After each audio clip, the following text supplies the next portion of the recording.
This guy was a magic genius until a rare condition made his body violently explode. The blast killed his butler, his maid, and even tore off his little brother's arm. So, he locked himself in a cell to research a cure and prevent any more deaths. But when he finally came out 71 years later, his entire family had already passed away, and right after burying them, he died as well. But out of nowhere, he suddenly opens his eyes, regressing back to the past.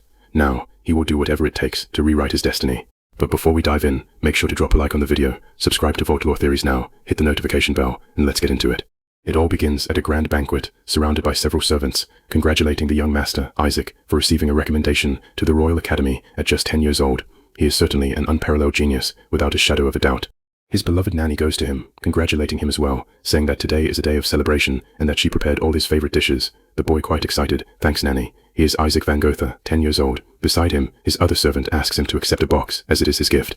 The boy, a bit nervous, asks what he means by a gift, and says he didn't need it.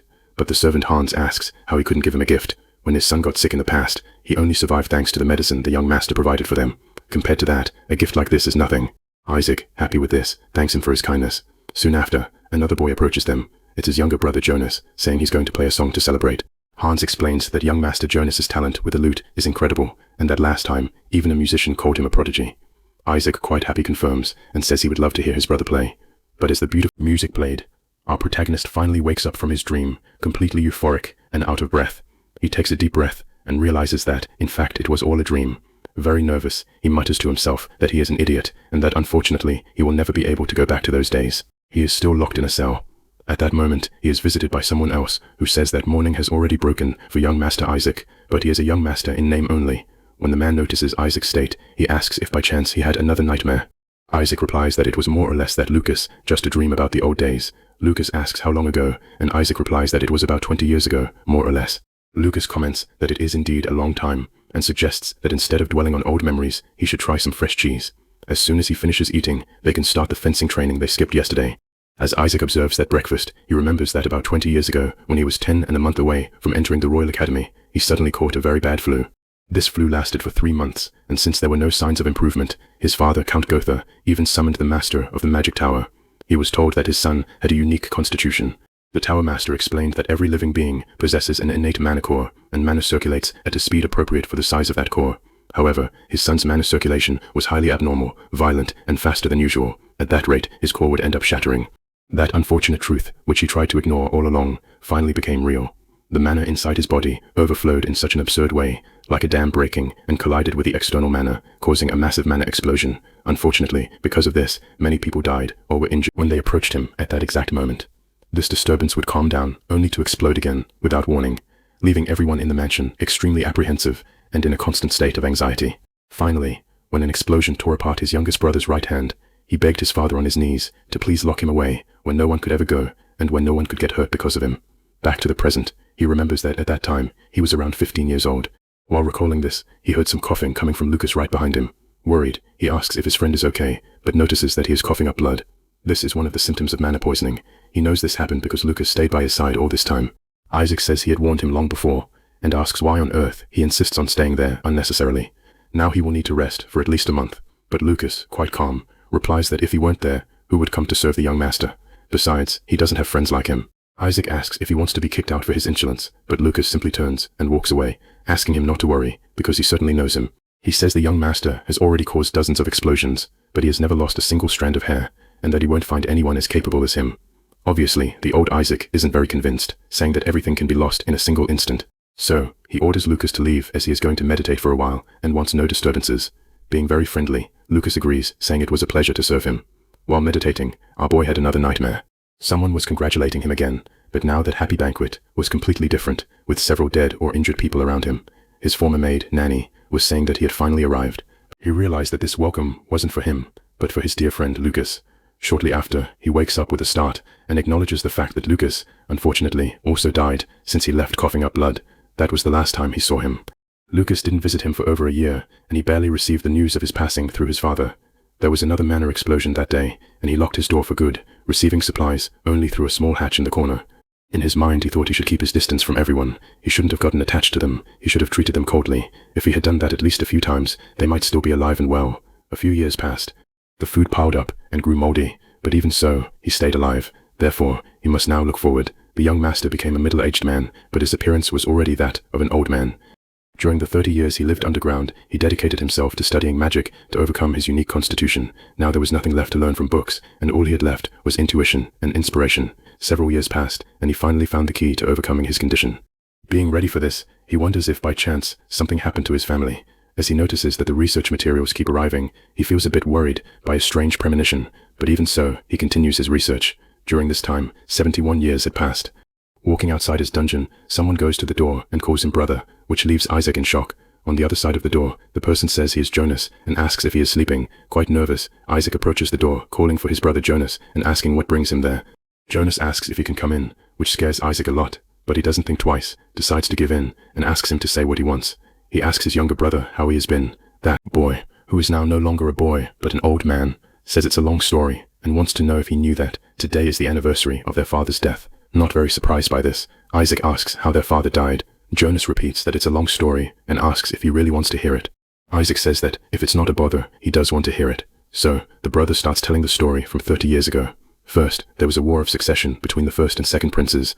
These stories told by his younger brother make Isaac remember the past, back when they actually lived together as brothers. Upon finishing the story, Isaac says he has to admit one thing: Jonas has a real knack for telling stories, and he even lost track of time. Jonas just smiles and says that if he had known that, he would have become a wandering bard, even though it would be hard to do with only one hand. Hearing this, Isaac feels even sadder and says he's very sorry. Shortly after, Jonas asks if he knows something. Their father, mother, and even himself all felt a lot of anger towards Isaac, but they also missed him terribly. They really loved him very much, and it was truly a shame. He wanted to at least see his brother's face one more time, at least one last time. Hearing this last time, Isaac, confused, asks what he's talking about. Jonas, now with a very strange voice, says that while the war was raging, the gates opened, monsters from another world, which they had never seen before, arrived. The atrocities committed by them, and the radical faction of the new religion, all of it together, shook the world. But now, at least he and his brother can live their days in peace. He says very sadly that he really should have come earlier. Finally, Isaac realizes that on the other side of the door, there is a pool of blood. As soon as he opens the door, his brother's body falls to the floor, dead with a sword thrust into his belly. Very sad and trembling, Isaac says he was amazing for managing to talk to him for so long. He supports his brother and says he can't stay lying there forever. And so, after more than 60 years, he is finally going to see the sunlight once again, but now with much more suffering than before. He notices that his younger brother is much lighter than he should be, and wonders how long he went hungry. Upon leaving that dungeon, he realizes that the mansion is completely destroyed, and there is a gigantic dead monster in the middle of the place. Isaac comments to his dead brother that it is now snowing. He knows the ground freezes in the winter, so the body cannot be buried. He needs to wait until spring to bury Jonas in the family cemetery, and then he will rest too. A bit more time passed, and spring finally arrived. Our protagonist buried his brother next to their parents in the family cemetery. At that moment, in the presence of the three of them holding a very strange crystal, he makes a hand sign, and the fire magic is cast right above him. He asks if they saw that, if they can see it from where they are. He finally did it. After long years of research, he overcame his unique constitution. He wonders if he can now rest as well, and if in this moment he could at least be forgiven just a little bit for what he did and what he caused. He thinks that if he had a little more time, if he had been a little faster, and if he hadn't spent so much time in despair, something could have been different. And so with the arrival of spring, the old Isaac also passed away. But in his ears he hears someone calling him young master, asking if by chance he had a nightmare. He recognizes that voice as Hans's, but no, he knows Hans died a long time ago, so this can only be a dream. When he wakes up, he is startled, wondering what is going on. Hans, right by his side, says that he was sweating cold and looked very pale, asking if by any chance he had trouble sleeping. Isaac, highly confused, wonders if this is a dream, and if these are those quick flashes of memory people see before they die. He gets up and goes toward the window. As soon as he looks outside, he sees his brother Jonas up in the tree, still with both arms, hiding from Nanny. He is completely confused and realizes that it is indeed not a dream. Apparently, he has gone back to the past. He who started the journey alone and solitary can now truly face the infinite on his own in an isolated world where only mana and they exist. He recognizes his true self, realizes he must let go of his thoughts, discard the perspectives engraved in his life, free himself from the chains of the past, and change himself and his situation. Now back in the past, he begins to remember what happened, or rather the future of his first life. He remembers when his room was completely destroyed. The maids were chatting about how that room was a mess, and how the young master's unique constitution had acted up again. They were already terrified that he might explode at any moment. They commented that perhaps it was because he was sick, but his personality was getting more difficult every day. Listening to this from the corner, Hans, very angry, asks what they are talking about. He wanted to confront them about the absurdities they were saying. But right behind him, Isaac, looking very sad, just asks him to let it go, since it's not like they were wrong. He also says that Hans should stop coming there because he had gotten hurt again today because of him, just by being near him. Hans, noticing the boy's sadness, replies that it was nothing and that he still likes being by his side. He says that right now Isaac is just going through a hard time, and that's all. He knows that when this passes, it will be no big deal, asking if that isn't how life works. Meanwhile, our protagonist remembered that his servant Hans, who was almost like his shadow, and said that, with such a radiant smile, ended up losing his life in a mana explosion that Isaac himself caused. Those who loved him died precisely because of the affection they had for him. But now, seeing his brother from afar, he thinks otherwise. They didn't just die. In fact, he killed them, and he will certainly carry that guilt. So, if this situation is real, what he must do now is take action. Thus, he turns to Hans, who asks what his order is. Our boy tells him to get lost, starting to yell for him to get out of his sight right now, as soon as possible. Simply, Hans says he understands. Meanwhile, the boy thinks that this is for the best, as being near him will only put him in danger. Before Hans could leave, he says that even so, Isaac shouldn't try to carry everything alone, and that it's okay to rely on them sometimes. For our boy who doesn't remember these words, the question remains whether they appeared in his dream just because he wanted so badly to hear them. Then he slaps his own face and realizes that the slap hurt a lot. Finally, he realizes that indeed this is reality. But then what on earth happened? And did he not die an old man? But that's okay, it doesn't matter if it's a dream or reality. A mana explosion must never happen again. And this time it will certainly be different. Now a story is told to us. Once upon a time there was a man who suffered from the same unique constitution as him. His name was Sivan Gotha, a mage who reached a level that no other human had ever achieved, the highly acclaimed 10th class. This legendary mage was his great-great-grandfather. During the time he spent in isolation, Isaac learned about him through the historical records of his ancestors left by his father. After examining them from cover to cover over several years, he discovered the way to overcome this unique constitution. The secret was a single runestone. This stone is basically a pattern born from years of research that when carved into a magic stone becomes a runestone. Back in the present of the past, our boy made this same runestone. He remembers that his hands used to shake because of old age, but now everything is so simple. Indeed, being young has its advantages. The challenge of his unique constitution in order to avoid a mana explosion is the core that contains the mana, which must be able to withstand constant circulation. However, since his mana circulates with absurd speed and intensity, the core basically can't handle it. Normally, a person would die the instant it shattered, but strangely, his core restores itself as if nothing had happened. That is why he could explode his mana 10 or even 20 times, causing total disaster. This runestone causes intentional damage to the path of his mana circulation. The constant impacts are applied to the damaged areas, eventually opening new channels. By doing so, the violent impact of the mana is dispersed. He knows the success rate is quite low, but he managed to succeed shortly before dying in his previous life. That small spark was proof of his success. Now he is very nervous, wondering if it will work as well this time. Thus, he gathers his courage and activates a fire magic. To his surprise, it wasn't just a simple spark, but almost a cannon of flames. Completely in shock, he wonders what kind of firepower this is, and how it can be so strong. Soon he notices that inside his core, there was a small rupture, and he felt it immediately circulating throughout his entire body. After that, he stares at that runestone and actually begins to play around with the magic. He is happy thinking that the channels have increased to 3 now, each with a different size and property, making him capable of manifesting 3 spells simultaneously. He is very happy, because it really worked. Something he kind of didn't expect, but in reality, that was not his ultimate goal. His true goal is to prevent the explosions from occurring, and for that, 3 channels are not enough. He must use magic more frequently, and regularly increase the number of channels, minimizing the overload on the core as much as possible. Until then, he can't let anyone stay by his side, and when he says anyone, he really means anyone.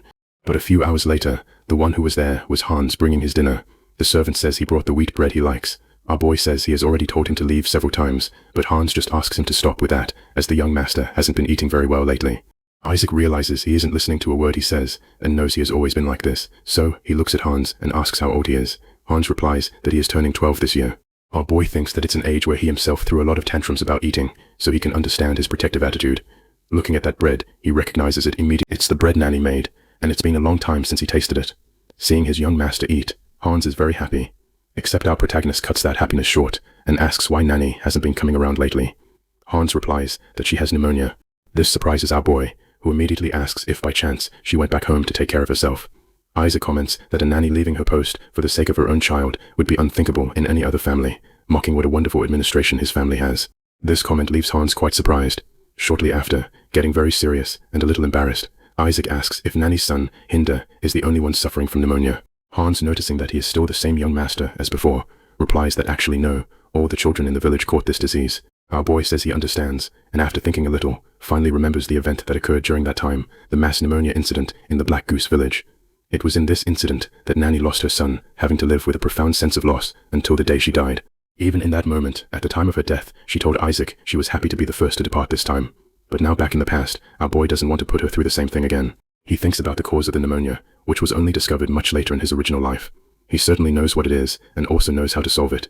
So, he immediately stands up and asks Hans what kind of monsters they subjugated around there recently. So, the next night in the middle of the forest, a deer is attacked by a fireball, and frightened, runs away. The owner of that fireball was our boy. Isaac, quite scared, thought it was a wolf, but it was actually a deer. Where was Isaac going? Exactly, to the Black Goose Village, where Nanny lives. But before that, let's go back a few hours, when Hans asked him what he meant by subjugated monsters in the Black Goose Village. Well, he hadn't heard it right, but from what he knew on the surface, someone from the Magic Tower passed by there once, saying they wanted to buy them as research material. He managed to get a look at them at that time, and it seemed to be a giant spider covered in silver fur. Therefore, our protagonist thinks that according to what Hans said, the identity of this monster is undoubtedly a winter spider. Winter spiders are not particularly strong monsters, but they form hordes due to their terrifying reproduction rate. The problem there is the mana these monsters possess. Exposure to high-density mana leads to mana poisoning, which works like a poison that slowly suffocates a person. Now back in the present, our boy is collecting herbs in the forest, while thinking that the children of the Black Goose Village must be poisoned by the mana emitted by the winter spiders. Quite tired after gathering several herbs, he knows however that knowledge about mana poisoning is still very rudimentary in that period, and it is no wonder they think it is pneumonia, but he knows those herbs should be enough, because if given to the children, the symptoms will be alleviated. However, he knows this is only a temporary effect, and to cure them completely, the winter spiders must be exterminated. He could ask his parents for help, but his father usually stays at the border fortress, and his mother is traveling the continent, looking for a cure for his unique constitution. So, if he just waited for them, Hinda's life would be in serious danger. Finally at dusk, our boy arrives at the Black Goose Village. Inside a certain house, Nanny herself, Hinda's mother, was very sad about her son's condition. To her surprise, late at night, someone knocked on the door. When she asked who it was, she recognized Isaac immediately. Our boy, looking quite tired, stares at her and says she doesn't look very well. Very scared, she asks what he is doing there at that hour, and if something happened at the mansion, because as she could see, he was covered in dirt. He quickly steps away from her and says he noticed she hadn't shown up for work for a few days, so he came to see how she was. Nanny, worried, asks him not to come in, because her son Hinda has pneumonia, and if he entered the house, he might catch it. But Isaac just turns around, grabs a cloth, puts it over his face, and says that is enough. Before she could say anything else, he tells her to forget about it and take what he brought first. Curious, she asks what it is. He explains that they are herbs, and she should grind and crush them, put them in a pot, boil them twice, and let them cool before giving them to Hinda. Right after saying that, he heads towards Hinda's room. Getting there, he recognizes the boy's condition, and realizes it is quite bad. He has bluish spots, so that is definitely mana poisoning. Being so, our protagonist goes to Hinda and asks if he can hear him. Hinda slowly opens his eyes and surprised asks what the young master is doing there. Shortly after, he begs Isaac not to fire his mother, explaining that she can't go back because of him, because he is sick. Calmly, Isaac says he is not going to fire her, because she is the only one who gives him wheat bread. He just tells the boy to worry about getting better right now. The next day, our protagonist is led by an old man to an abandoned mine he was looking for. He asks the man if by chance that is the limestone cave. The old man replies that it is. He is sure of it. Then our boy thanks him and says he will take it from here. Before the old man could leave, he just asks Isaac to be careful, because a lot of people have been disappearing around there lately. Our protagonist just thanks him for the warning. In his head he knows that winter spiders prefer limestone caves, and since that is the only one in the region, it is very likely to be their habitat. So now what he has to do is go in there. But before that, he needs to prepare a little. He remembers that last time by opening new channels with his mana circulation, he became able to manifest 3 spells simultaneously. Furthermore, he can produce powers similar to second-class magic. However, there are some limits, and abusing this can cause his core to break. Since he doesn't know how many spiders are in there, he can't just spend mana so recklessly. That is why he needs an herb called glacial belladonna, a plant generally used for paralysis and anesthesia by diluting its fruit. For winter spiders, however, it is a very potent poison. Living in the same habitat as their own deadly poison is actually quite ironic. A few hours later, after gathering several of these herbs, he realizes he should have at least gotten a pair of gloves, because he got a little intoxicated by them, but the preparation is now done. Since he also created several runa stones at the mansion, he can finally proceed this way.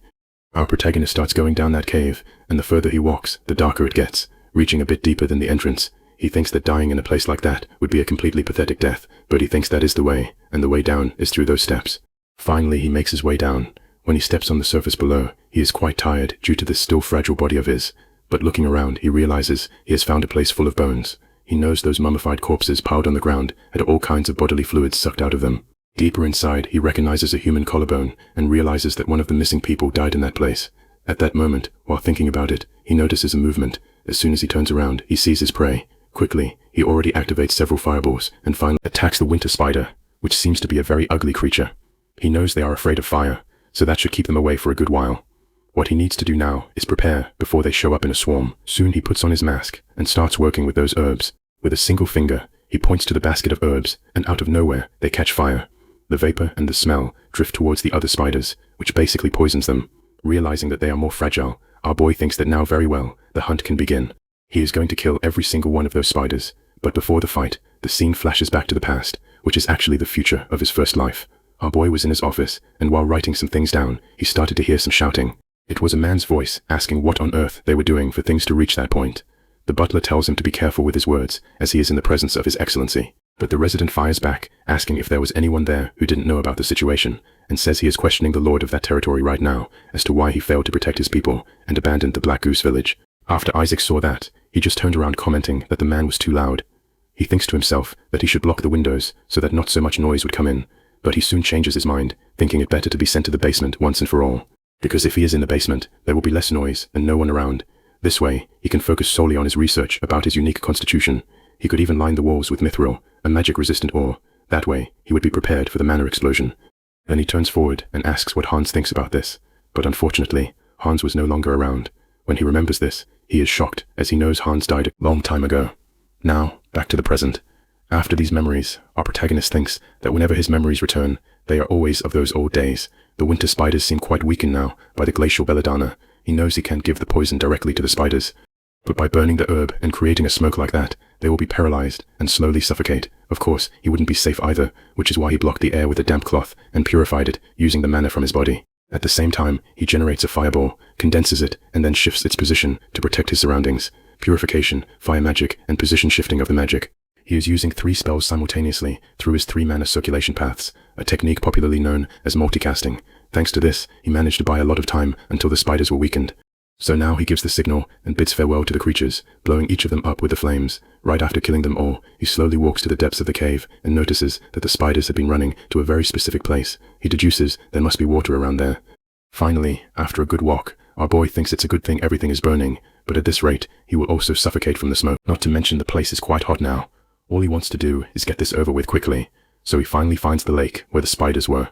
He notices that now, unlike before, the environment is so cold it's almost unbearable, with a temperature low enough to even create ice. Shortly after, he looks up and wonders if by chance those are eggs because there are so many of them. He wonders if the creature laid that many eggs and realizes the situation might be more dangerous than he thought, and indeed, the worst happens when the place starts trembling out of nowhere. When Isaac stares at a certain spot, he notices movement coming from there. Quickly, he activates his fire magic and shoots it into the pitch black. When he finally manages to see, he spots a winter spider much larger than himself right above his head. He is completely in shock and starts screaming in horror as the giant spider rapidly attacks him. At the last second, he manages to dodge and escape. He curses, realizing that his gut feelings never fail. That is a winter spider queen. Unlike the other spiders, she has fire resistance and emits a freezing air. It is exactly because of her that the species is called the winter spider. He really didn't think such a creature would be around there, but unfortunately, it was true. He attacks her with his fireball, but unfortunately, as expected, she doesn't burn like the other spiders just from being hit by this spell. At least her movements aren't all that agile. However, Isaac recognizes that his body is reaching its limit. This is quite natural, since he has been using a lot of magic for an entire day, with the body of a mere 12-year-old who has no combat experience whatsoever. So, this fight is going to be much harder than he expected, but there isn't much he can do. Thinking about it, that wheat bread Hans gave him was delicious. In that north, where no wheat grows, being able to eat soft bread was all thanks to Nanny. Nanny would travel to distant towns every week to buy high-quality wheat for him, as he was very picky and disliked rye bread. So now what he has to do is return the favor, and he is definitely going to ask for a lot of bread when he gets back. Shortly after, he pulls out his weapon, an iron shovel, while thinking that even though she is a queen, she is still just a type of arachnid. Getting an idea, he breaks some ice blocks and charges at the queen with his shovel, wanting to kill her in a single strike. This way, he drives his iron shovel right into the spider queen's head. Unfortunately, she is quite tough, but taking advantage of the fact that she was stunned by the blow, our boy slides under her, grabs one of her legs, and makes her fall. Euphoric, he tells himself he needs to hold on tight. He knows he still lacks the precision to hit the enemy from a distance, as well as the energy to shoot fireballs one after another.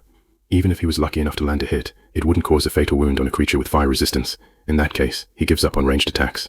Unlike the fireball from before, he now generates it, condenses it, and condenses it once again, creating a much more powerful blue-colored fireball. He tells the damn spider queen to just die already, thrusting that ball of flames directly into her body. Initially, there was no reaction, but soon the Spider Queen began to scream in pain, and our boy realizes the attack worked.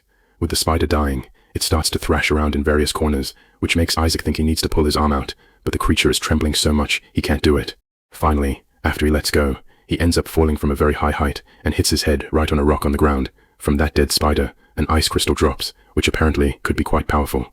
Now, in another place with a ceiling very different from that of a cave, our boy begins to overhear a conversation, one person taking over another shift, complaining that she hadn't told her the young master had left the mansion. He recognizes this voice as Nanny's, but soon after, he also recognizes Hans's voice.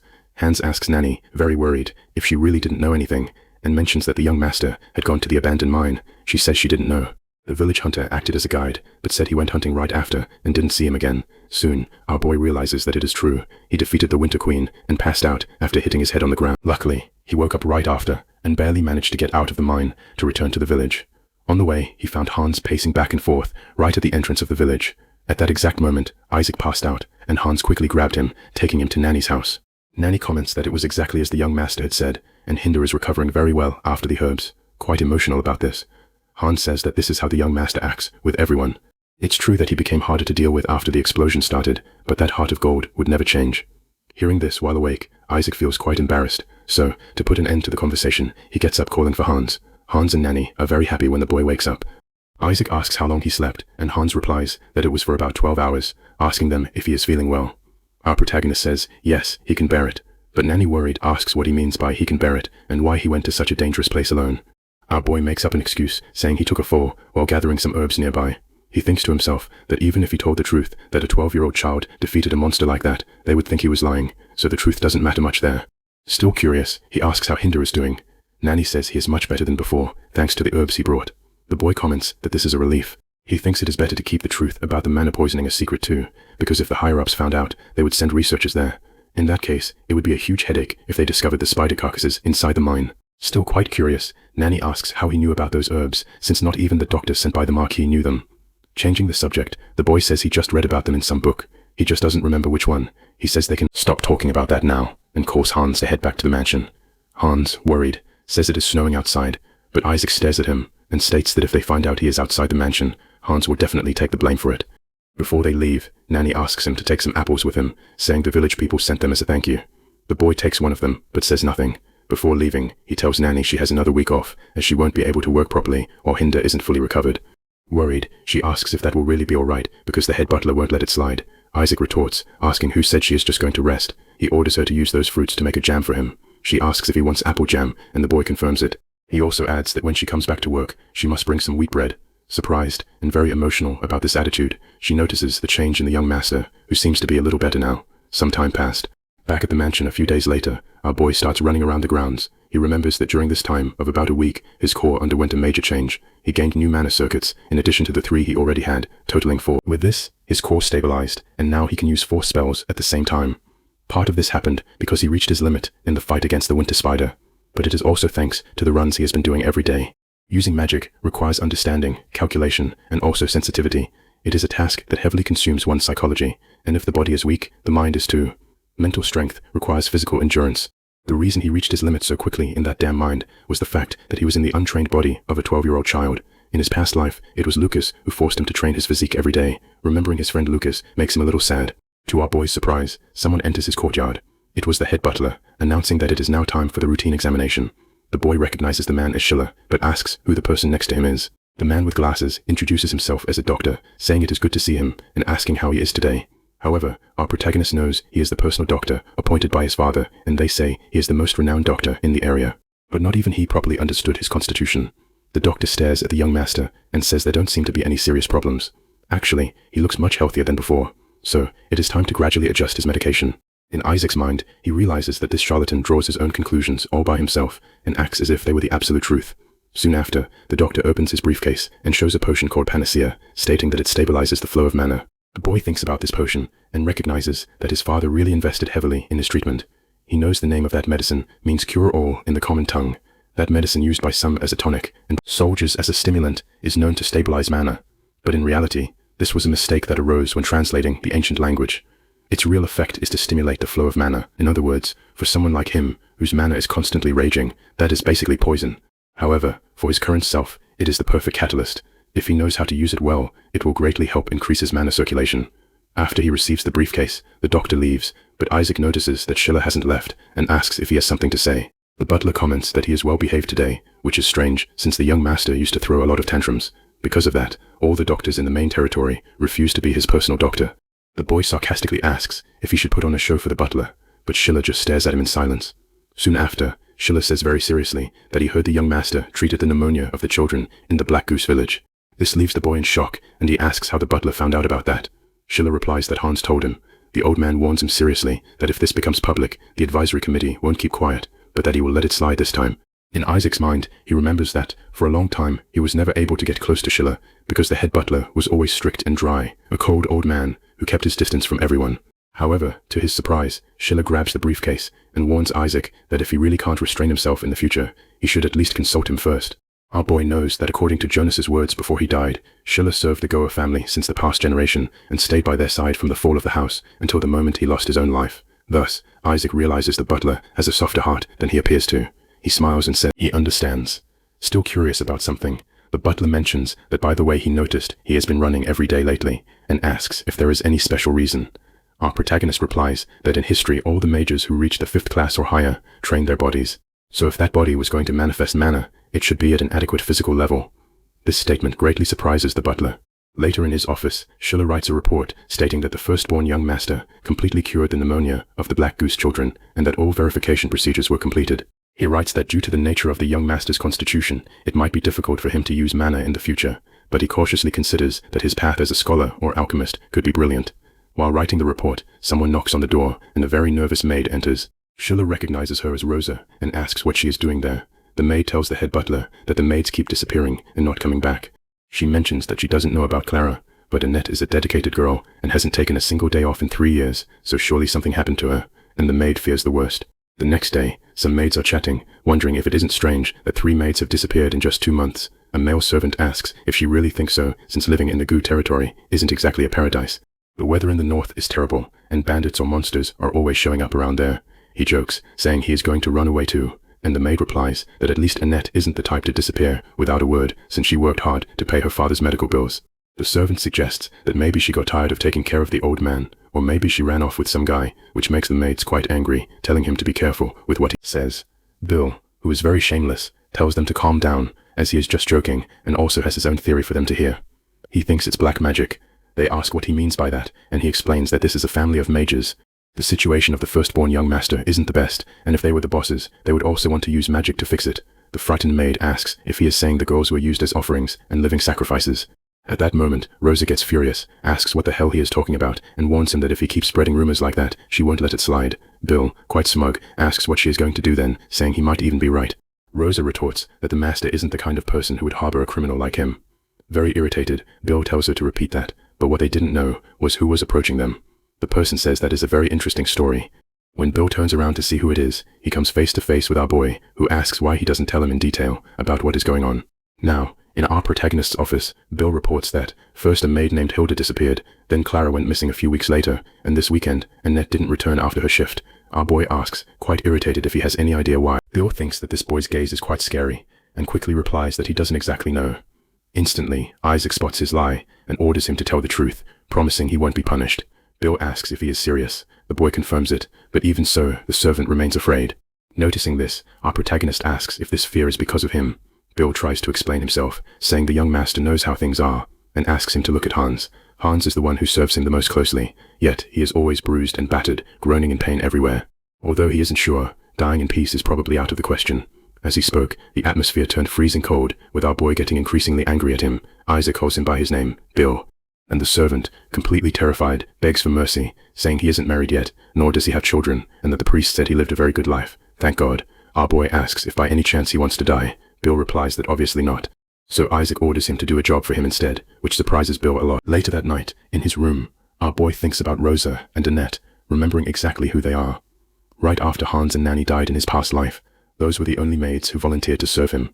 Back then, our boy ordered them to leave as he wanted to be alone. But Rosa told the young master that he was hurt and couldn't do that.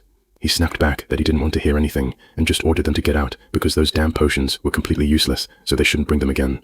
Rosa, very sad, asked him not to lose hope as she was sure he would get better. Our boy, dead serious, asked what hope. What the hell did she know about that, and if she knew what it was like to be responsible for the death of someone he loved with his own hands? At that moment, Annette took a step forward and said that yes, she knew, because she had also caused the death of a friend with her own hands. The boy, confused, asked what she meant by a friend. Annette explained that back then, if she had looked back at Clara at least once, if she had reached out her hand, maybe she could have saved her. She approached Isaac and said she knew his situation was quite special, but anyone can cause something they didn't want to happen, and at least once in a lifetime, everyone goes through that. Back then, Annette's pessimism brought him a strange comfort. Back in the present, the boy thinks he should have asked what happened at that time. But now it kind of doesn't matter, because he is going after them. Bill knocks on the door, and upon entering, our boy asks if he found their whereabouts. Bill confirms he did, saying it didn't take long. He asked the beggars on the nearby roads, and the descriptions match perfectly. Isaac asks what the answer is, and Bill reveals that it was slave traders who probably took them to the prosperous south to sell them there. Isaac comments that if they wanted to go south, they could have gone on their own. Bill replies that the young master has no idea what he is talking about, because a trip that far south requires mercenaries for protection against bandits and the status of a free citizen there.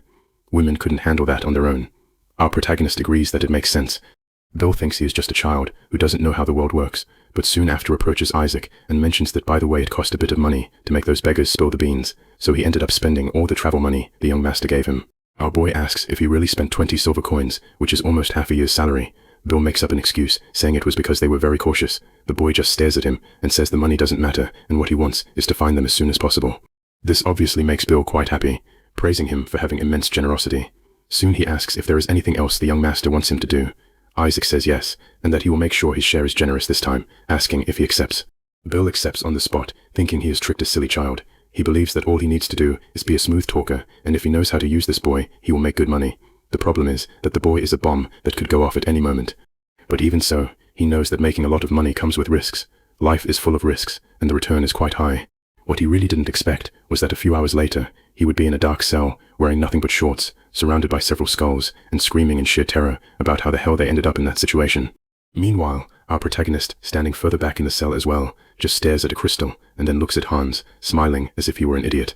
Now in an underground dungeon inside the cell, Bill is quite indignant, asking how the hell they ended up in this situation. He remembers that everything was going very well when he snuck the young master out of the mansion. Finding a smuggler who took the maids was also easy. When he laid eyes on the young master, he got very excited. And now he understands why he became the target of the slave traders. But why the hell did he end up there too, and now only in his underwear? And to top it off, they didn't touch a single hair on the young master's head, treating him as if he were a luxury good, while leaving him with only rags. Very indignant, he goes to Isaac and asks what they are going to do now, as the boy must have some kind of plan since they got caught. He tells the boy to stop playing with that stone and say something. Soon our protagonist asks if by any chance he stopped using formalities now that they are locked up. Isaac calmly walks up to him and announces that he is leaving to look for Annette and the other maids. Very angry, Bill replies that of course he is, of course he will. But how does he intend to do that, assuming he will have to break out by breaking those massive iron bars? Simply, our boy reaches out his hand and melts the bars as if they were nothing, scaring Bill a lot. Soon after, Bill completely changes his attitude and asks the young master if by any chance he isn't going to leave him behind. Our boy retorts, asking if he really thinks he knows him. Isaac explains that this place is a maze, and he could end up getting lost, surrounded by bandits, questioning if Bill thinks he can't handle it on his own. Isaac says he is leaving now, and wishes him good luck with his escape. Bill, very nervous, just asks him to wait. When our boy turns around to see what it is, he finds Bill completely on his knees, begging him to save him, and saying he will do anything he wants. Thus, our boy stops, and thinks about this Bill guy. He knows the servant is acting exactly the same way he did that other time. In the past, Bill did exactly the same thing, kneeling, begging for his life, and saying he was completely out of his mind and shouldn't have done that, considering the kindness the Lord showed by taking him in. On that occasion, Isaac's father reminded Bill that he used to be a bandit, and that when the Gotha family was hunting criminals, he only survived by handing over information about his own group. But this time, the one he betrayed was the Gotha house itself, so they could no longer trust him. Completely terrified, Bill begged his master to please forgive him at least this once, but on the other side, the head butler stated that enough was enough and asked if he really thought his crime of trying to sell the GA family's secret books to a criminal organization would be forgiven so easily. It was on that day that Bill was killed by Isaac's father, hearing him say he would have been much more useful if he weren't so greedy. Our protagonist remembers that day as if it were today. As a former bandit who knew the underworld economy well, Bill must have tracked the maids using the knowledge he possessed. If Isaac's memory doesn't fail him, the criminal organization to which Bill tried to sell the books in his past life was the same group of bandits that kidnapped the maids. Now, these bastards who grew through human trafficking would spread throughout the Gera territory like a disease and torment the people. Any seed that could threaten his family must be nipped in the bud. So, Isaac takes something out of his robe, turns around, and asks if he said he would do anything right. Then, he shows Bill a contract. Later, in another location, in a closed room, the bandit boss was calmly eating dinner, talking to his father, and commenting that he wasn't eating today either. While he was having dinner, his subordinates were completely shocked by that scene, watching their boss ask his father to please eat something, and asking what he was going to do if he kept losing weight like that. He kept asking if he was in there. When the view focuses ahead, only a wooden stump stuck in a skull can be seen. The boss asks him to wait just a little longer, because as soon as he succeeded with black magic, they could see each other again. He notices that the skull remains unresponsive, and asks if by chance his soul's power has weakened or something. Soon after, he turns to the henchman and asks where his bathwater is. One of the men replies that the only people left now are the merchandise they are going to sell to the merchants. But before he could finish his sentence, his head is crushed by the boss himself, who truly acts like a psychopath, who doesn't even blink when killing someone. The boss announces that this man should be enough for his bathwater, revealing that he uses blood instead of water. Thus, he leaves, saying he would be waiting for them. The men reply that they would prepare everything right away. Very terrified, one of them complains that this sucks, referring to that damn bastard who really wants to use black magic. He comments that it's already the 10th time the boss does this, using blood in his food, his bathwater, and in everything he does. The henchman warns that next time they should just hand over the merchandise they were going to sell, because otherwise the ones who would end up dying would be themselves. The other man just tells him to stop complaining and help him with the body. While carrying that dead man, they heard a noise. When they finally got outside, they wondered what was going on. Soon after, they hear another loud crash, and very scared, they approach. When they finally realize what it is, they see a head rolling right below them. It is the head of their own boss Niers, staring at them, already lifeless. Very scared, they fall to the ground. Meanwhile, another person approaches holding a cleaver in his hand. Instantly, they recognize him as Bill. Bill, completely covered in blood, orders those damn bastards to give him water right now. To understand what just happened, let's go back a few hours in time. When Isaac asked Bill if he would really do anything to survive, our protagonist says he would need to do something first. Bill, curious, asks what it is. Our boy replies that it is a contract. First, the contracted party, Bill, must obey the contractor Isaac unconditionally. Second, the contracted party must not reveal any information about the contractor. Third, should the contracted party violate any of the terms, the punishment is death. This leaves Bill completely in shock, asking him to hold on a moment, because what kind of terms are those? Our boy warns that he is going to sign it with his own blood, as this is a requirement for the magic to work, and Isaac pulls out a cleaver to scare him. Bill, indeed very scared, asks why he would do something like that, but soon after, they hear the sound of someone walking towards them. Our protagonist tells him to hurry up, because it seems they don't have much time, and asks if by chance he doesn't want to live. Hearing those footsteps, Bill realizes he has no way out. Saying whatever, he grabs the cleaver, cuts his own finger, and signs the contract with his blood. That is how a magic contract works. Our boy, very confident, gives a little smile. Finally, the bandits appear, asking who they are and how the hell they got out of the cell. Bill, scared, warns that here they come. But quickly, our boy hits something on the heads of the three of them, making them fall to the ground unconscious. Bill asks if they died, but Isaac replies that no, they only passed out for now. Scared, he asks how the boy did that. Our protagonist just shows that crystal and says it was magic. The two continue walking through the sewer. Bill, quite nervous, comments that it is his first time seeing ice magic. Our boy replies that it makes sense, since ice magic isn't very practical. Bill asks what he means by it isn't, and Isaac replies that it is exactly what it sounds like. Soon after they stop, and Bill warns that there are bandits ahead. Isaac then asks Bill what he needs to make ice. Bill, very doubtful, asks why he is asking that out of nowhere, but our protagonist just tells him to take a guess. Bill replies that maybe it's water. Our boy confirms that yes, he is right, whether using the humidity in the air or the puddles on the ground. First you have to mold the water into the shape you want, and then comes compression, condensation, and expansion. You need to go through these 4 stages. Controlling each step individually is quite simple, but executing them all simultaneously is not easy at all. Bill, very nervous, tells him to act quickly, because they might get caught. When the bandit finally notices them and asks who they are, our boy takes a step forward and says that the last step is phase shift magic. He immediately hits that bandit's head, making him fall to the ground as well. Isaac, somewhat confident, explains that because of all this magic isn't very useful in combat. He knows that if it weren't for one detail, he wouldn't have bothered using it, because that is a glacial mana stone, the very same one he took from the Spider Queen's carcass. Although ice magic isn't popular, ice mana stones have their academic value, so they fetch good money, and now he ended up getting something unexpectedly quite valuable. Soon, Bill is standing over the fallen bandit and asks why. If ice magic is so inconvenient, the boy goes through the trouble of using it. Our boy explains that since it is not popular, few people know about it, and it is hard to distinguish the wound from a normal impact injury. Since the ice turns into water shortly after, it melts, leaving no evidence, which makes it perfect for a stealth attack.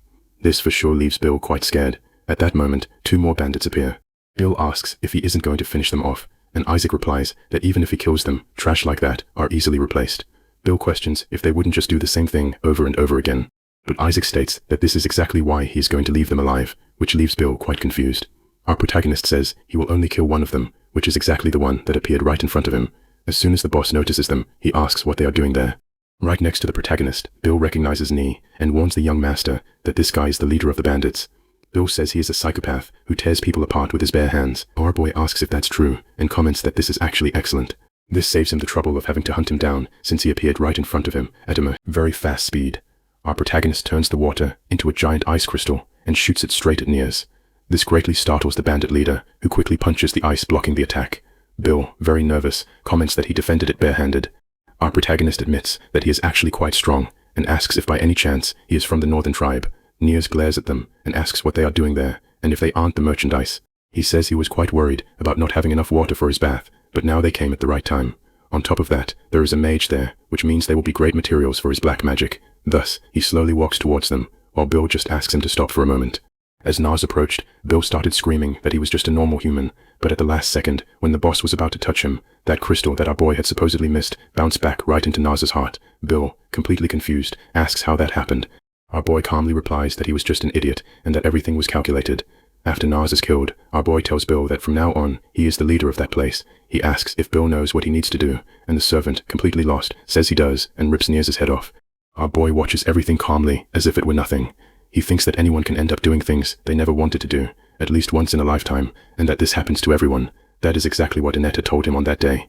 She said that you probably can't go back or erase what was done, and that it would haunt him and leave a mark for the rest of his life. So, they were left with only two options: either suffocate under the weight of that guilt, or fight to move forward for those who are gone. That is what she told him.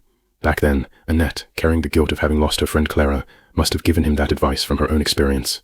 Now, back in the present, our boy doesn't need to hear the same advice twice anymore, because that obviously isn't going to happen, because in this life, Annette is not going to lose her friend. Finally, when Annette returns to the mansion, she remembers exactly what happened. Her friend Clara had asked if they heard that the southern nobles were looking for women from out of town. One of them asked why. Clara had replied that apparently the women from the south were ugly, so they were looking outside the city to find beautiful women to marry. Their friend, surprised, asked if that was really true. She said that maybe she should try going to the south. Meanwhile, egging them on, the girl said she had done some research on the matter. Apparently, there was someone who could take them to the south in exchange for money. She asked Hilda and Annette if they wanted to go with her, but Annette replied that she would pass as she needed to take care of her father. After telling Isaac this, she says that was the last time she saw Hilda and Clara, and she never heard from them again. Thus, our protagonist thinks that it was exactly as Bill suspected. He asks if then she was kidnapped while looking for the two of them. Annette confirms that is exactly what happened. She says that when she found Hilda and Clara in the sewer, they had already lost their minds. If she had stayed for a few more days, she would have gone crazy too. Our boy thinks to himself that he can understand why. After all, the sewer is a place where human beings are sold or eaten. It was shocking even for him, a 70-year-old man on the inside. He can't even imagine what it was like for those young girls. But Annette reveals that, actually she could have escaped at any time. The iron gate holding them was broken, but obviously she didn't want to abandon her friends. Perhaps if she had waited a few more days and left Clara behind, she could have escaped alone, safe and sound. Then our boy realizes that this is exactly what happened. He tells her it must have been difficult to relive memories like that, and thanks her for sharing. However, she says there is still one thing that bothers her. Our boy asks what it is. Annette explains that when the bandits were sending them back to the mansion, Clara and she were happy. But Hilda was very different. She was commenting something about how, if she returned to the mansion, she would die. Annette says she didn't seem to just be afraid of being punished, or anything like that. Our boy thinks he understands the situation for now. He assures her he will investigate. Meanwhile, Annette looks at the young master and smiles, saying that Rosa told her something. Rosa thought the reason the bandits suddenly released them was because of the young master. She asks, thinking it's silly. Our boy realizes she is a very perceptive maid. Still, she happily comments that it makes some sense, because the only person who would pay attention to maids like them would be him, the young master. Seeing her reaction, he tells Annette that he appreciates her believing in him. He also asks her to forget what they talked about later. She quickly agrees and says she will take her leave. Right after she leaves, our boy is much happier. He thinks he has found an unexpected talent, and that it might be worth teaching her magic. A few days passed after that. The maids were chatting about how the other servants had returned out of nowhere. Originally they were going to be expelled, but apparently young Master Isaac took them back. They heard he had a huge fight with the head butler because of it. They wondered why he would do all that, just for some young maids. Another replied that maybe there was something about them that they didn't know, or that he might be at that age where he's interested in girls. While listening to all this, Bill headed in a certain direction. Arriving at an isolated warehouse, some bandits called him boss. Bill said quite annoyed that he had already told them several times not to call him boss there. Now he is Bill Nears, the new boss of the criminal group. He remembers that day in the sewers when the young master told him that those sewers were infested with scum, and that even if they wiped out a criminal group in that environment, another would simply emerge shortly after. So instead, it was better to keep them under his control and manage them. Thus, Bill finally realized that the young master had planned everything from the beginning, and that was why he made him sign that mana contract. He is very worried, because now if a conflict or a mutiny arises, his neck will be the first to be cut. While he was worrying, he curiously asked the henchman if Niers had only planted them in the mansion. The bandit replied yes, and that the previous boss had told them to keep an eye on the mansion. Bill commented that this Niers guy planting people in noble houses apparently wasn't just some crazy bastard, but the henchman added that the boss also always prepared a tribute. Confused, Bill asked what kind of tribute that was and who it was for. The henchman explained that the tribute was to be offered to the knights around this time of year. The reason they had settled in that gutter was because the knights gave them cover. Hearing this, Bill was in shock, realizing that the situation was much bigger than he had imagined. A few days after that, in Isaac's room, he began to practice his magic. He thought that the fire was just a distraction, and the real attack was the ice crystal coming right behind it. Before the magic could touch the wall, he stopped it. He reflected that after killing Niers, his mana circuits had increased from 4 to 5. Now he needed to practice multicasting different types of magic simultaneously, because with Niers he was just lucky. The enemy's familiarity with the area, the appearance that Isaac was weaker than him, and his ignorance of everything that was happening. All these combinations made Nier lower his guard, which cost him his life, but he knows that wasn't quite it. Actually, he was the one who took the bandit's life. Before dying, Jonas had told him many things. Among them was information about the enemies of the gay house. Those enemies were all optimized to deal with mages. He knows he won't have another stroke of luck like he did with Niers, so he needs to get stronger to protect the Jur house. Now at dawn, he wakes up to the appearance of Nanny and Hans. They call him announcing that it is morning and he must get up. Our boy, confused, asks what is going on and why they are doing that all of a sudden. Nanny asks what he means by why and tells him that the master has returned. This greatly surprises our boy. While he was thinking about his father, the man was indeed returning to the mansion after spending a long time at the border. Now back to Isaac. He begins to remember his past life, when he was an old man living in that gutter. He remembers when his father entered his small room. When his father looked at his son, he was quite surprised by his appearance as a decrepit old man. The man simply went there to cut Isaac's hair, who now looked like an elder. He says that if this is what he wishes, it will be quite painless. Isaac replies that yes, it is exactly what he wants. His father says he understands, and warns that this will be the last time their paths cross. After kissing his son's forehead, he leaves, saying he will go ahead and wait for him. And when Isaac comes to meet him, he must leave all regrets behind.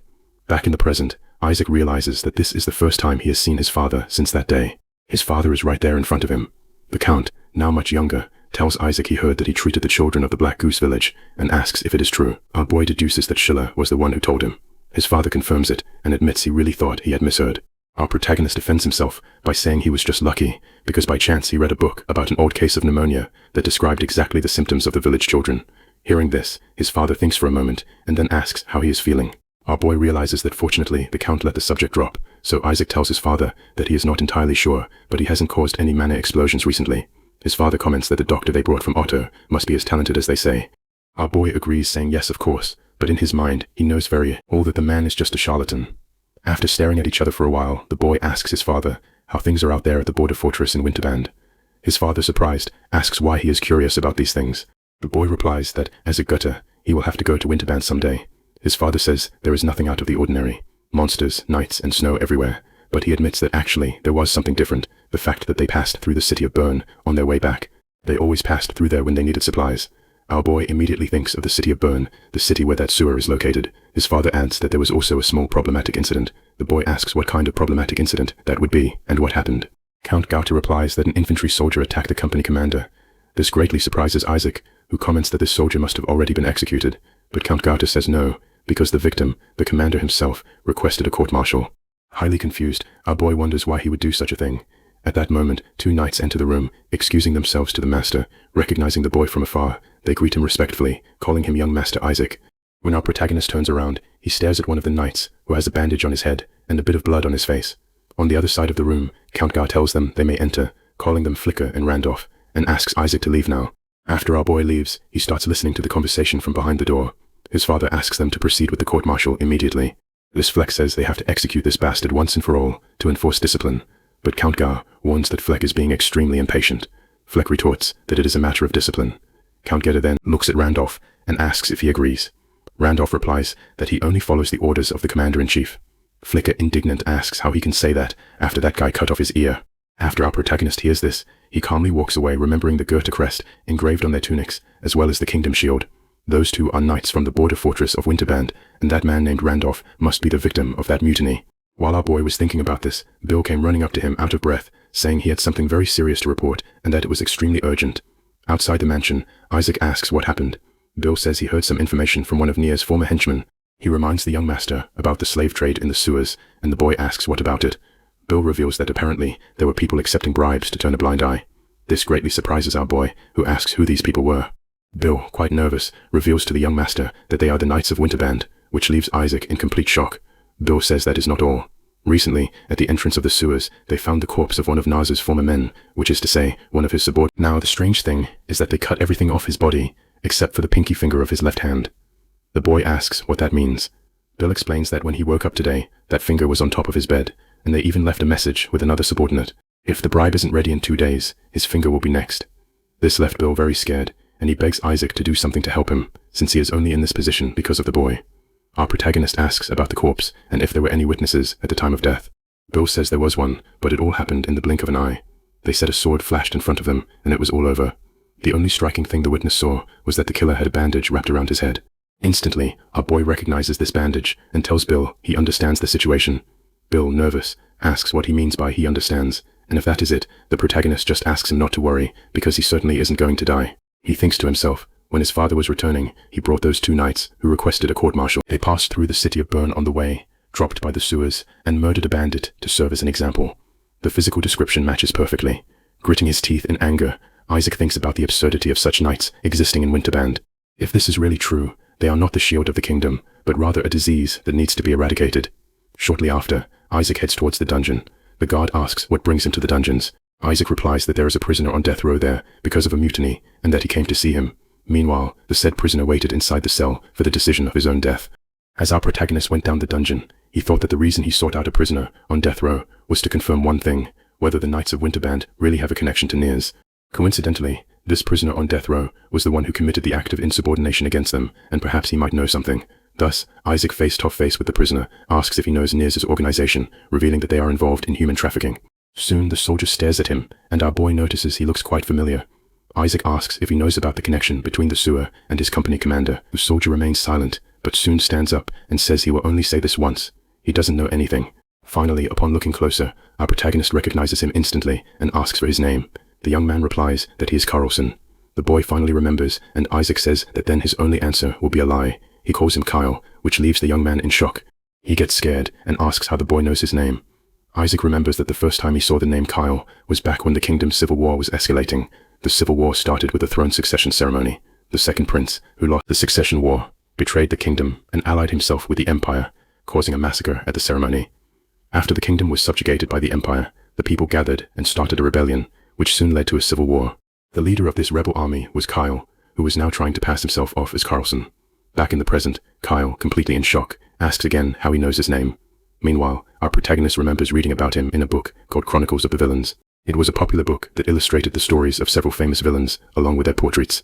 The most interesting thing in that book was undoubtedly the assessment that Kyle was a genius who would become the continent's 7th master swordsman. Seeing him in person now, Isaac cannot help but agree, as he possesses incredible manner. He wonders how much effort the young man has put in so far to achieve that, and he can't even imagine how strong he will become once his talent fully blooms. Isaac thinks that this kind of talent narrowly escaped execution and became the rebel leader in his past life. While he was thinking about this, Kyle steps closer again and demands that he answer immediately how he knew that. Our boy says it is too early to be surprised, because he also knows that the young man is the son of Catan. This leaves Kyle even more surprised. He asks in shock who the boy is. Isaac replies that he serves in Winterband and doesn't know the eldest son of the Gotha house. Kyle says that is not what he is asking. He wants to know how Isaac knew such a thing, and if by any chance he came to kill him. Our boy replies that he thinks too highly of himself and questions why he would care about the son of a mercenary from the neighboring republic, especially a bastard who disappeared over a decade ago. Kyle steps closer and asks if he really is young Master Isaac. Our boy says it doesn't matter whether he believes him or not, as there is only one thing he wants to know: why the company commanders of Winterband are involved in the slave trade. Kyle calms down a bit and says that if he really is the young master, then he has even more reasons not to answer. Our protagonist argues that the company commanders will pin the blame for the crimes related to Nia's on him. By doing so, he will become a wanted criminal in the kingdom and won't even be able to begin his revenge. This makes Kyle think seriously about the matter, but realizing he doesn't want to say anything, our boy just sighs. He thinks that Kyle isn't someone who can be manipulated like Bill. In that case, there is no other choice but to lure them out himself. The next day, inside the sewers, Those two hooded knights comment that the situation is quite strange, as there is no sign of Nia's men in the area. Soon after, one tells the other to look aside, noticing that the cages holding the merchandise are completely empty. One of them comments that the bandits suddenly stopped with the bribes, telling the knights to come find them if they had a problem. He concludes that this new Nas must be planning to cancel the deal and that he is surely a madman. However, upon opening the door, they realize something is wrong. The one who opens the door is the new boss himself, Bill Nas. He is trembling with fear and asks them to come in. The two knights are surprised and wonder if by chance that man is a subordinate of the new, questioning the reason for those servant clothes. Since they can see he doesn't appear to be armed, they calm down and enter the room. Finally, they come face to face with someone sitting down with only a candle illuminating the place. The knight takes a step forward and asks if he is the new boss Nias. He questions if he was the one who called them there without even a proper greeting, and asks if by any chance he thinks he has 9 lives. At that moment, to the surprise of both, they hear a very familiar voice asking if he can ask them a question. Upon realizing it is a child's voice, our boy stands up and asks why they did that. One of the knights notices something strange and drops to his knees immediately. The other, scared, asks what he is doing. The man, very angry, orders his partner to get on his knees right away, asking if he really doesn't know who the person in front of them is. Finally, our protagonist steps into the light and says it is good to see them again. He suggests that perhaps now they can have a cup of tea, calling them Sir Flick and Sir Randolph. Instantly, they recognize him as young Master Isaac. To understand what is happening, the scene goes back quite some time in the past. Those same two knights were boasting because they now had a lot of money. Flick, the one with the shaved head, comments that trash Nias really has a knack for making money. Meanwhile, Randolph, the one with long hair, says that with that, they could secure food and firewood for that month. Flick asks if he thinks that's all, because with that money, they could replace their rusted swords and still have some left over to spend, handing him his share. But at that moment, someone approached the two of them, ordering them to stop, which greatly startled the knights. This man called out to Flick and Randolph and questioned them about the conversation he had just heard and the money in their hands, asking what the hell they thought they were doing. And that was basically what happened. Our protagonist, listening to all the details in the present, says he understands and acknowledges that they also had their reasons. Isaac comments that his father is an upright man, but he lacks flexibility. He truly is the shield that protects the North. Nothing more, nothing less. The boy knows they respect him for that. But on the other hand, the knights couldn't simply stand by and watch the soldiers die of cold and hunger. So left with no choice, they ended up accepting the bandits' money to cover the lack of supplies. But he asks directly if they did it for his father or for the good house. Flicker replies that yes, that was exactly why. Then our boy replies that is great, so he will deliver his verdict. Flick and Randolph, you are sentenced to death. This greatly surprises the two of them, and Flick stands up, asking what he means by the death penalty. Our boy explains that his father's judgment would be no different, and that they would be sent to a court-martial. Flick, very angry, yells at the young master, saying that even after hearing the story, he still doesn't understand. He asks if Isaac has ever had his hands or feet cut off because of frostbite, or if he has ever seen his comrades die in such a terrible way just because their sword's edge was too dull. Our boy bluntly replies no, but warns that he shouldn't spare any excuses. Flick. He demands that Flick also explain the reason why they turned a blind eye to the kidnapping of civilians. Flick defends himself, saying that was Nia's doing, and that the bandit acted on his own. Isaac sarcastically asks if he is saying he didn't cross the line, just like Nia's did. Flick is obviously furious and trembling with rage, says that from the beginning he shouldn't have expected a brat like him to understand. He asks his friend Randolph how long he is going to keep sitting there, telling him to stand up right now. Flicky states that they are the swords of Gotha, and if it is to protect the territory, he is ready to strike down anything pointing his sword at his own young master. But Randolph stands up very angry, asking if Flick is really being serious. Flick tells him to think carefully, reminding him that His Excellency still has young Master Jonas, and that it would be better to get rid of a ticking time bomb like Isaac. At that moment, Flick activates his sword aura and prepares to attack our protagonist. Our boy notices that he even intends to use his aura, and upon looking at him realizes he has indeed lost control. Meanwhile, on the other side, Randolph just stares at Flick and starts wondering how things got to that point. In the beginning, it really was for the Gotha house, but what they were doing now was completely different. He questions whether their current actions are actually for Gotha, and seeing the scene in front of him, thinks carefully about what to do. He simply turns to Flick and asks if he hadn't said something before. If Flick was the sword, then he would be the shield, but Carlson had said the following: a sword that cuts anything without breaking is a masterpiece. However, when the masterpiece gains a will of its own, it becomes a demonic sword. Then Randolph points his sword at his best friend, which leaves Flick very surprised, asking what he was doing. Quickly, Randolph attacks Flick, protecting the young master. He says he only realized, after having his ear cut off, that Carlson was right all along. This leaves Flick shocked, asking if by any chance he had gone mad, threatening that his head would roll. But Randolph counters by saying that this must be their karma for all the horrible things they did directly or indirectly. And he asks him to be honest, that money wasn't just for the territory, was it? This leaves Flick quite ashamed and also completely surprised when his best friend ends up killing him. After some time, Randolph explains everything they did to our protagonist. Isaac comments that so that was why Carlson drew his sword. Randolph, very remorseful, recounts that when Carlson found out, their initial intention was to silence him, or at least leave him severely injured, but our boy deduces that they ended up losing to him. Randolph confirms yes, Carlson could have killed them right then and there, but only told them to open their eyes and ears and see the truth. Then he just cut off his ear and let them arrest him without resisting. Our boy asks if he prevented Carlson's summary execution out of guilt, and Randolph just stays quiet. The knight asks, very worried, what will happen to his family if this goes public. Our boy replies that he should know better than anyone what happens in these cases. Then Randolph realizes he is completely screwed. Meanwhile, on the other side of the room, the butler Schiller carrying Flicker's body starts to wonder if there is anything else that could go wrong. But Isaac stares at Randolph, gives a satisfied smirk, and calls him Sir Randolph, asking if he intends to pay for his sins in another way. After Isaac says that, Randolph is quite surprised, wondering if he is really going to be saved, quote-unquote. Basically, the story was rewritten. Randolph and Flick, to restore their company's supplies, started negotiating with Nears. However, blinded by greed, Flick took the lead in the slave trade, even going so far as to lay his hands on the estate's maids. When that failed, he tried to sell Isaac to a foreign country. The one who stopped him was the loyal knight Randolph, so all the sins were attributed to Flick. And that was basically the story told to the public. Later, back at the mansion, our boy face to face with his father, thinks that even though the two company commanders were corrupted by greed, the reason for their despair remained undeniably real, the lack of supply. This is the harsh reality that the G House faces. The Git House defends the northern borders in the name of the royal family, and in return receives the shield tax. This tax serves as the family's main source of income. The problem is that it has been steadily decreasing. However, the Git House cannot complain about this, nor try to accumulate wealth. This is due to the fact that a mad mage, for reasons lost in history, reduced the royal capital to ashes.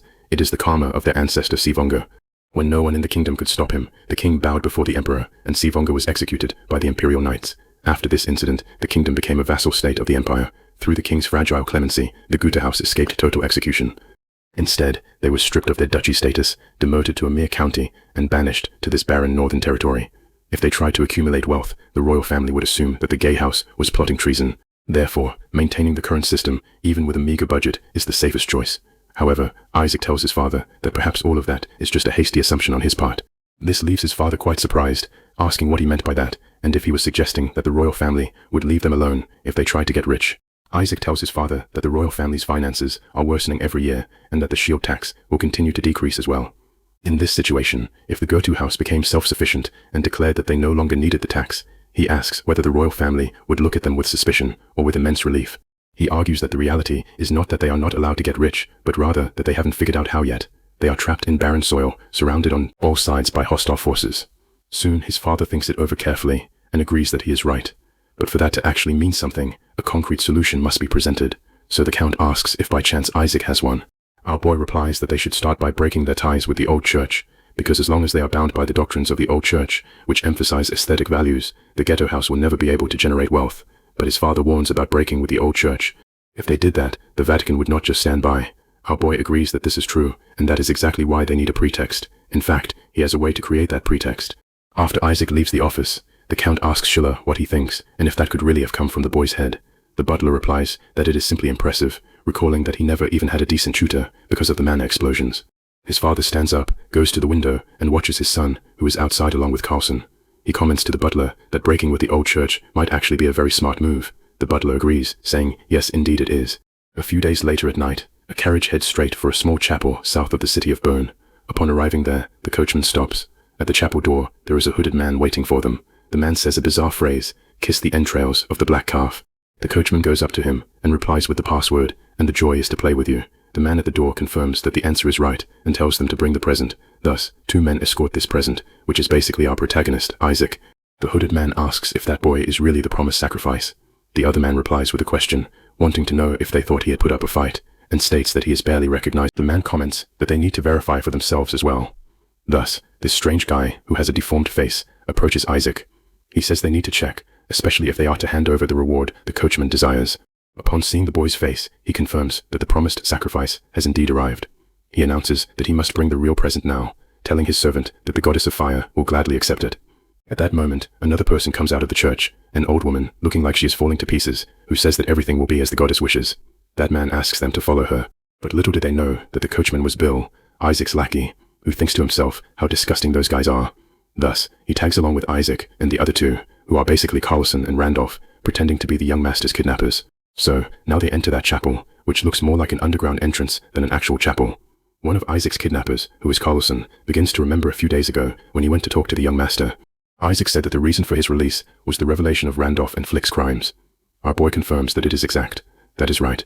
That was the version they decided to use. However, since insubordination is a serious crime, Carlson lost his post as platoon leader, and in reality, he didn't even know he was the platoon leader. Meanwhile, Carlson picks up his tea to drink, but right then, our boy asks if by chance he recognizes that tea. He mentions that it is from his home nation, the Republic, which leaves Carlson quite surprised. The knight immediately asks why the boy didn't turn him in, since he knows his name isn't Carlson. Our protagonist says he needed to save that for later, because if he told anyone, he wouldn't be able to use him. Soon, Carlson wonders what on earth this kid intends to do now. It's impossible to know what this guy is thinking, or what he is plotting, but Isaac says that instead of trying to guess his thoughts, he prefers that he focus on his own goal. The boy asks if he knows what his goal is. Isaac asks if Carlson doesn't want to kill that greedy old man who massacred the family. He fought so hard to build Viscount Klaus von Bottmer. This leaves Carlson very perplexed, wondering how he knows about that, and even knowing that, why doesn't he try to stop him? But our boy retorts by asking why he would do that. Carlson says that the Viscount is a noble of the kingdom, and he is just a foreigner. But the protagonist says he needs a masterful sword with a will of its own, so if Carlson helps him, Isaac will also help him achieve his revenge. Now a few days later, through the city, in the middle of the bustling city of the Gotha territory, a priest out of nowhere starts shouting for people to listen to him. He says that black magic is spreading like a plague throughout the city of Bern, and that cultists are violating women and feeding on children. He preaches that everyone must practice their faith, achieve salvation, and trust in God, and not in the Lord, who just watches without doing anything. Meanwhile, in the carriage watching that priest talk a bunch of crap, Carlson comments that there are the fanatics of the old church. Randolph adds that they take 1/10 of everything the Gotha house collects, and yet they insult the Lord publicly, which is indeed pathetic. But up ahead, the protagonist tells them to stop, because that is not the most important thing right now. Remembering the plan, Randolph asks if he is absolutely sure about this. He warns that turning himself in as a sacrifice for the cultists is very dangerous. If they only need bait, they could find someone else, young master. But Isaac says that the cultists want infamy, and there is no better sacrifice to catch their attention than himself. While Randolph stays quiet, Carlson warns that they don't know what might happen in their lair. They might actually be eating people, as the rumors say. He wants to know if Isaac is so sure that it is worth taking this risk. He reminds him that the boy mentioned the old church is behind the sect, and questions if that is really the case. Our boy says that Niers was probably a cultist. Carlson says he already assumes so, while quite nervous and ashamed, agrees that it would be strange if he weren't. Isaac then asks Randolph if he said that Niers handed over the same silver coins every time. Randolph confirms that is right. Our boy says he also saw that they were coins minted directly by the royal family. Where could Niers have gotten coins of such high quality? Soon Randolph realizes that this is certainly not something Niers or an ordinary cultist would have on hand. Carlson thinks that if it is the old church, it is possible, but he wonders if this proves the church's connection to the cultists, questioning if the boy is just trying to grasp at any threat of hope. But they don't know that Isaac knows the history. He knows that it was around this time that the cultist group, the Dark Sect, began to erode the Gotha territory, committing bizarre murders and mysterious rituals. The citizens of the city of Bern were terrified, and the one who benefited the most from this was the old church. The old church hunted the fanatics of the Dark Sect and carried out executions at the stake in the public square. This divine mercy before the eyes of the people elevated the church's reputation. From then on, the Gotha house fell into despair. It got to the point where in the meetings, doubling the tithe wasn't enough for them. They now wanted them to send knights for the temple's expansion. People wondered if the bishop didn't know that Winterband was in the middle of a defensive war. Basically, the Gotha house began to suffer absurd demands from the old church. As a result, they suffered from a lack of food and were unable to defend the fortress. But in this life they are going to break their ties with the old church very early on. It is not just to make money, but rather because it is the first step to protect the Gotha house. Now back in the present, going down those stairs, that bizarre old woman comments that everything started right there when the fanatics of the old church burned that place down. 3 saints survived the flames. The 3 saints covered in burn scars declared in unison, on the boundary between life and death, that they had seen the true face of God. In the back, Bill, disguised as a servant, wonders what kind of crap this old woman is talking about, since nobody asked her anything. The old woman continues the story, saying that the soul inhabits the human body, and by eating that flesh, they will be reborn within them. Their intelligence, skill, and vitality, and even all the pain and joy they felt in life, will be absorbed. That is how humans achieve eternity. As soon as they open the door, they see several hooded people eating a human being. It's basically live cannibalism. The moment the old woman enters, she asks everyone to listen, announcing that the prophesied sacrifice has arrived. She says they must consume the noble soul to become noble, consume the wise soul to become wise, and consume the pure soul to become pure. And she claims that they brought the soul that possesses all 3 qualities, so they must feast on it. But suddenly, the old woman takes a kick right in the face. Bill comments that this is a crazy hellhole, and he can't stand listening to the garbage she spews anymore. He asks how much longer they will have to endure this absurdity, young master. Basically, he is the one who unties Isaac's ropes. Our boy realizes they have finally reached their destination and orders them to fight only against those who attack, as they must not forget the true goal of coming to this place. So after Isaac says that, and the old woman realizes they are somewhat infiltrators, she starts screaming that they are damn bastards, and if they turn their backs on the goddess, the curse will fall upon them. But right then she takes a kick to the face with saying screw the curse, and she can take a step forward if she wants to die. Carlson says he will finish off not just her, but everyone before they can even feel any pain. And basically all the fanatics start running out of the chapel, which greatly surprises Randolph since they all fled, and Carlson asks if they should chase them, but Isaac says no, he can forget about that, and their priority is to search the area. Soon wonders if this sect is really made up of people obsessed with a religion like this, and these folks are nothing but a bunch of scum.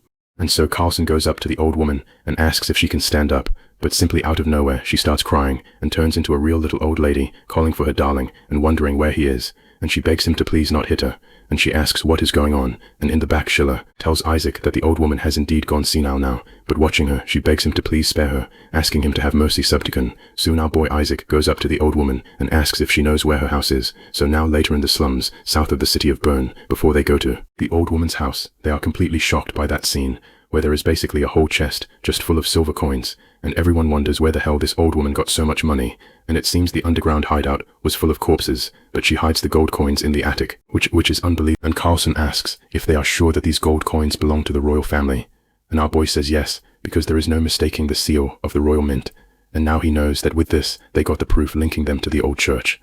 But at that moment outside the house, a person knocks on the door, asking about his sister, wanting to know if she is inside.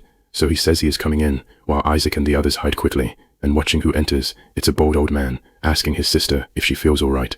And our boy watching him from afar recognizes him as a priest of the old church, and this certain priest asking the old woman if the ritual was a success, and she quite nervous, says well, but soon after she returns somewhat to her normal and starts screaming about demons. The demons stepped on the altar and massacred the faithful, and she begs the apostle to please grant them a miracle once again. But the bold man, very confused, asks what she means by demons, and she must explain in detail what happened. But soon after the old woman goes back to her old normal, or her new normal, I don't know, calling him subdeacon, saying that her husband is beating her to death, and she begs him to please save her. Basically experiencing psychological issues at this moment, while the bold man realizes she is doing that again.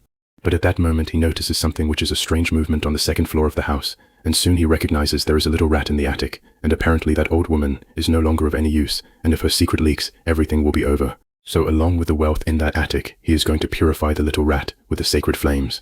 But at that moment, before he could attack, Carlson appears right behind him saying that they say demons hide in the light, and now he must stay still, and if he tries anything funny, his head will roll. And the subdeacon, very nervous, asks who he is, and he says that if he kills him now, the Vatican will not just stand by, but calmly coming down the stairs.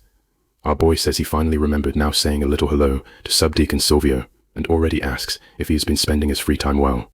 And now at dawn, back at the chapel, that Subdeacon was beaten up and tied to a chair, and he says that the old church wanted to expand its influence in the Gotha house, and to achieve this the bishop said they needed a villain. And so he created a new doctrine based on the theology of the old church, and incited the vagabonds and the poor to form a religious order, and that is what the evil cult is, and he basically tells everything that happened crying in fear.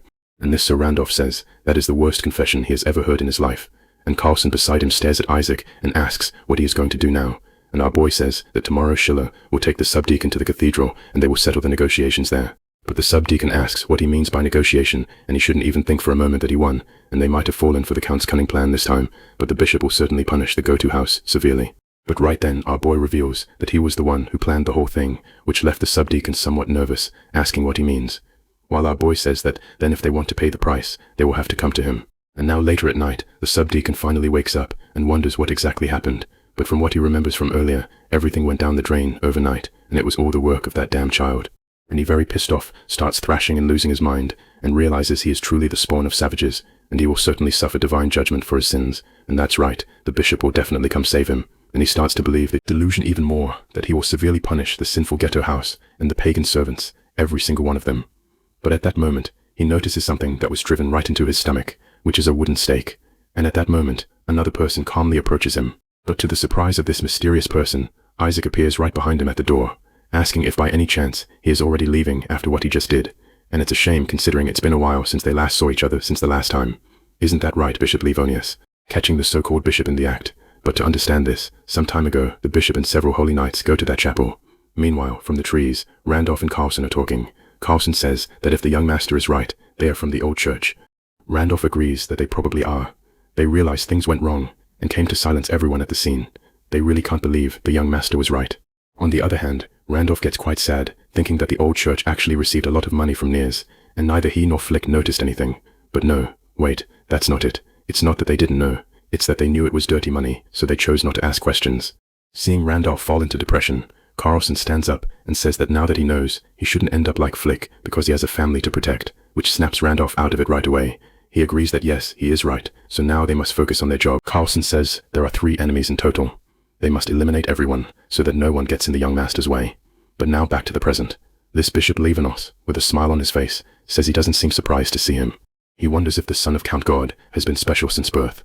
Quickly he attacks our boy, but at that exact moment, Isaac manages to dodge the strike. He realizes the bishop changed the phase of the stakes, and he wonders if that would be the power of a magic formula from that grimoire. Soon our boy says he is surprised, as he didn't think he would come personally. And another thing, why does he have the look of someone who just found a gold coin? The bishop asks if he really does. Actually, he says he is mourning right now, to think that Subdeacon Silvio succumbed to evil so easily, but at least he was grateful. After all, he brought the seed of evil directly to him, already charging at Isaac with his stakes. But to the old man's surprise, our boy with a single finger manages to block the strike. Soon, the old man starts trembling with fear. Realizing he is screwed, he asks how Isaac can use ice magic. Our boy replies that who knows, maybe he sold his soul to a demon. But still confident, the old man asks if Isaac remembers when he was born. He was the one who performed the baptism. Back then, he wasn't happy at all about his birth. All he wanted was to kill him. The bishop asks if by chance he has been studying history. Our boy replies, yes, as much as anyone else. The old man says that then he must know what the problem with his birth is. Most of the cultists here come from the tribes of the borderland. They are savage raiders who always cause trouble. And yet his father, Count Gotha, wanted to make peace with them, so he married one of those savages and had you. This union defied the will of God, so it is natural that he was born cursed, because he never should have been born. Our boy says those are very offensive words, especially coming from someone who wants to kill him. But the bishop, still quite excited, asks if by any chance he knew that the cultists use stakes like those in their sacrificial rituals. It is something truly barbaric. Today he will die at the hands of the cultists, and thus the union between the Gotha house and the savages will be broken, and this land will be purified. Then he activates several stakes at the same time and throws them at Isaac. Meanwhile, our boy with his ice magic blocks the strikes. Finally, the bishop realizes it's not just ice. He is hitting the flying stakes with precision. The bishop is very surprised and asks how the hell he did that. Our boy, on the other hand, begins to remember the past from when he trained in his small room with Lucas and was almost always defeated. Back then, he wanted to stop fighting because he couldn't take it anymore. But Lucas would ask if he was already tired. Our boy would ask what he meant by already tired, if they had been training for an hour. But his friend says that his swordsmanship has improved a lot. Before he couldn't even block his sword a single time, but today he blocked it 5 times, which is a vast improvement. Isaac says that is because he is a great master, but he wants to know why he didn't become a knight, instead of wasting his talents, staying by his side. Lucas asks what is up with that question. He is only decent with a sword. What is truly impressive is your imagination, young master. So now back to the present. Our boy wonders why he is remembering Lucas's words right now. He knows that Lucas didn't say anything out of the ordinary back then, but now he finally understands what he meant. His imagination was born as a byproduct of being locked up, unable to see the outside world. His internal senses became increasingly sharper. During those long hours of daydreaming, he fought against Lucas countless times. He manifested spells he wasn't even capable of casting, and imagined an impossible future. And these countless experiences inside his mind made him who he is today, so now he can easily block those stakes. Apparently Lucas really was an incredible master. But now that the bishop is out of stakes, our boy says that surely that is not all he has. And for a bishop, relying on a grimoire just to launch stakes doesn't seem very divine, which leaves the old man very angry at those words. He immediately says that to avoid leaving a characteristic pattern, he avoided using his divine power directly. But now he has no choice, so he must behold his magic, his divine power, for it is the power granted to him, the sacred fire. But at that exact moment, our boy stares at that sacred fire, and completely in shock, he asks, "What do you mean by sacred fire?" The old man, very excited, says that is exactly it. This is the flame of purification that ordinary mages could never imitate, and with this even his ice crystals will be instantly melted.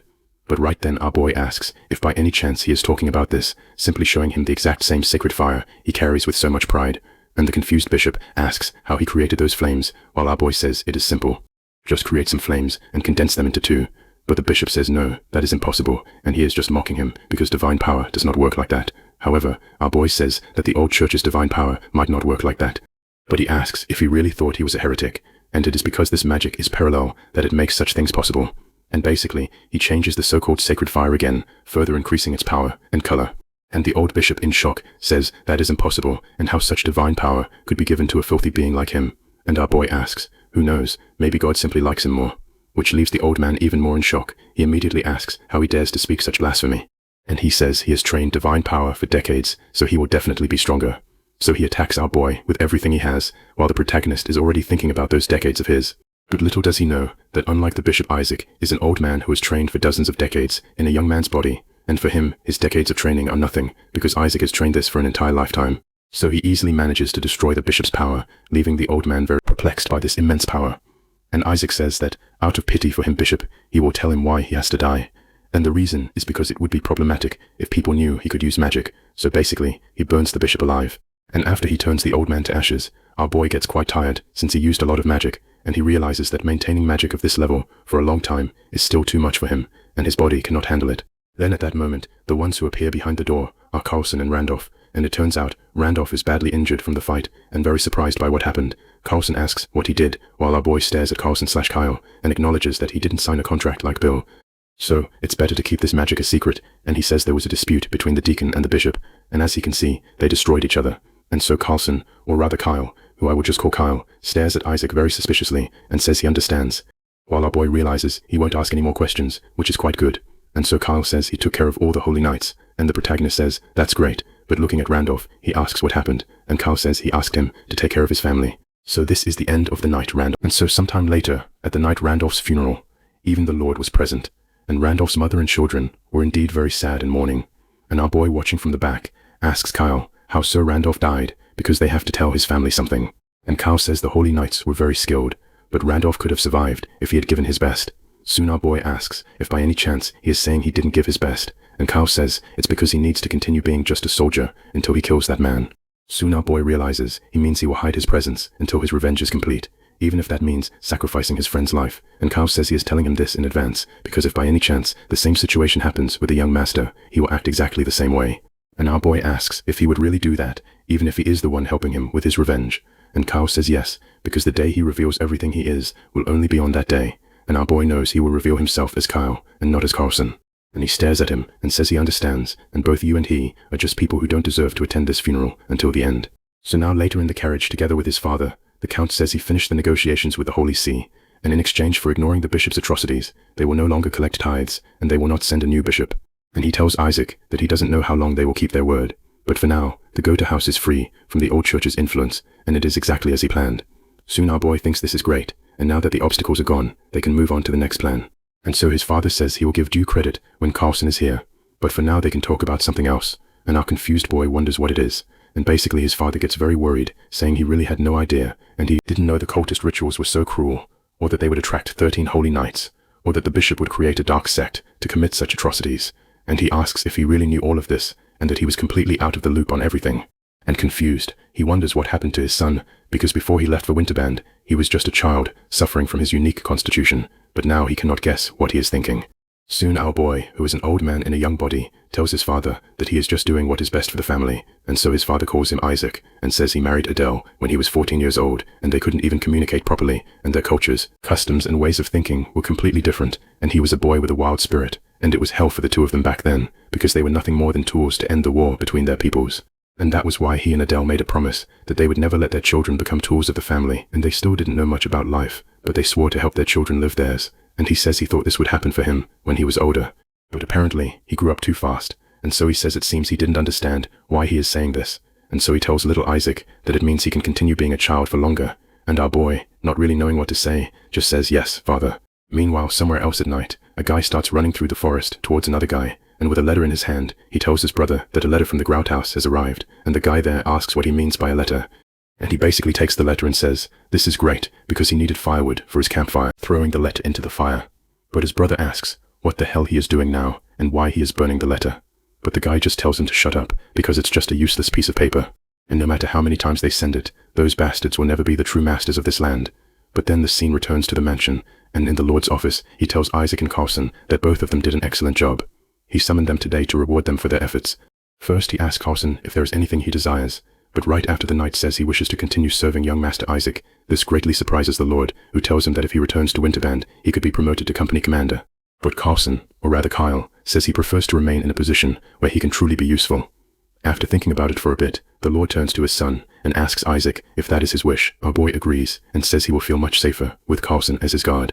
His father says he understands, appoints Carlson as Isaac's personal escort, and grants him 200 dinar. Carlson simply thanks his lord, but now it is Isaac's turn. He must tell his father what he desires.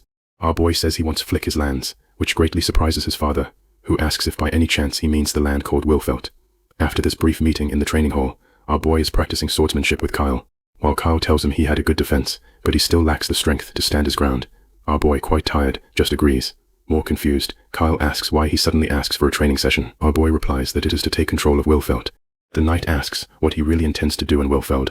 The protagonist says he doesn't need to know yet, just understand that this will help in his revenge. So now they can continue with the train. Thus, Isaac charges with everything at Kyle. Kyle easily blocks his strike. He starts thinking that Isaac claims to have never learned swordsmanship before, but the way he handles the sword is extremely elegant. It is neither fast nor particularly sharp, but the timing of the attacks and defense is perfect. A level like this normally requires training since childhood, but his physique is too weak for that. Soon he wonders how this is possible. But little does he know that Isaac's swordsmanship is an old version of Lucas, or at least a version of his swordsmanship. Kyle stares at him very seriously. Now it is his turn to charge with everything at Isaac. At the last second, our boy manages to dodge the strike, and then blocks the sword with a lot of effort. But soon after, Kyle makes a different movement with the sword, making our boy fall to the ground. Next, he knees the boy in the stomach, causing Isaac to feel a lot of pain. Right after he is knocked to the ground, Kyle says that with this level of skill, he won't stand a chance in Wilfeld. The protagonist replies that is exactly why he is asking him to teach him. Kyle gets very serious, stares at him, and mentions that he can use magic. He recalls Isaac saying earlier that the deacon and the bishop died fighting each other, but Kyle knows the deacon didn't have the strength to defeat a bishop. However, our boy asks how he can be so sure. Kyle explains that whether it is magic or aura, when you reach a certain level, it is possible to measure your opponent's strength. Soon, our boy admits that Kyle has already reached that level, and from what he remembers, Kyle said he would be hiding his skills. But Kyle says he already knew about this since he eliminated the paladins, and there was no one around to hear. Thus, he says that is fine then. Using magic would indeed make things easier for a while, but the Gotha house would end up politically isolated because his special constitution is the same as a certain 10th class mage. This left Kyle very confused, asking what he meant by 10th class. But thinking it over, he asks if by any chance Isaac is talking about Sivanetta. Our boy confirms that is exactly it, exactly that name, the only class 10 mage in the continent's history. And the records say he also suffered from mana rampage. He gathered artifacts from all over the continent to use, and apparently found his own way to overcome this constitution. But what about Isaac? Kyle confused deduces that if he can use magic, it means he overcame this constitution, just like Stephen Gouda. Our boy confirms that is exactly it, but he asks Kyle to think about the following. It has been a century since Stephen Gouda burned down the royal capital, and now another person is born with the same constitution in the Gotha house, who even managed to overcome it. He asks if Kyle thinks the royal family and the other nobles would simply leave them alone, or something, and Kyle knows absolutely not. They would turn him into a political pawn, or also try to assassinate him. Then Isaac asks if he regrets joining the Gotha house. Kyle replies yes, he regrets it very much, but he never gets stuck in the past, and the one who is going to regret it is the young master. After all, he was the one who asked for this training. He already charges at Isaac again, while our boy tells him to wait a moment, as he thought the training was already over. But obviously, the beating won't end anytime soon. Sometime later, more specifically a month later, in the carriage, our boy is together with the butler, Schiller. Schiller asks if he is sure it is okay to leave for Wilfeld without telling anyone. He warns that Hans and Geyser will be devastated, but our boy tells Schiller he is not the type of person who cares about that, and now it is too late anyway. But the old man retorts that the one who cares about that is the young master. Our boy just stays quiet. He starts to remember when he unleashed the violet flames. He felt his body wouldn't endure it for much longer. He still cannot completely control the mana rampage. Thus he answers Schiller that it is better they hurt their feelings than get killed, while only he himself knows he doesn't want to leave anything to chance. Schiller says that Wilfeld, the former territory of the Flick family, is a land contaminated by the blood of demonic beasts. He knows that nothing can sprout or grow there, and it is also the first line of contact against the enemies surrounding Winterband. The protagonist thinks this seems to be the last landscape he saw in the mansion in his past life. It is basically this place, but at that moment he hears a trumpet. The ground begins to shake and resound. Schiller warns that it is the signal that demonic beasts have appeared in that area. In this manner, the guard opens the door and tells the young master they are demonic beasts and that he should stay inside and not come out. However, our boy, very confused, stares at the guard and asks what the hell he is doing there. It is his lackey Hans, dressed as a guard.